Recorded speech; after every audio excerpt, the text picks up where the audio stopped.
Hi guys, Assalamu Walaikum. How are you all? I hope you are well. Welcome back to my channel in this new video. Today's video, how to find and replace text in a Outlook. So let's started. At first, open your documents.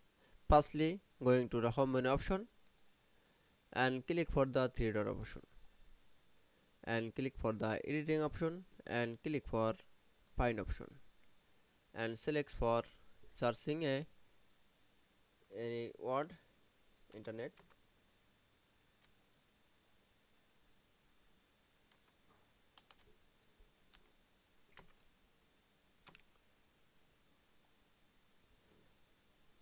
and click for the replace option.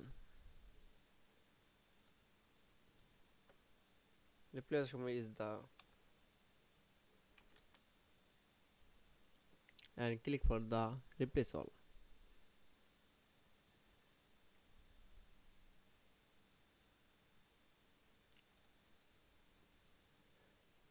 I know enjoy the video. Please like, comment, share and subscribe my channel.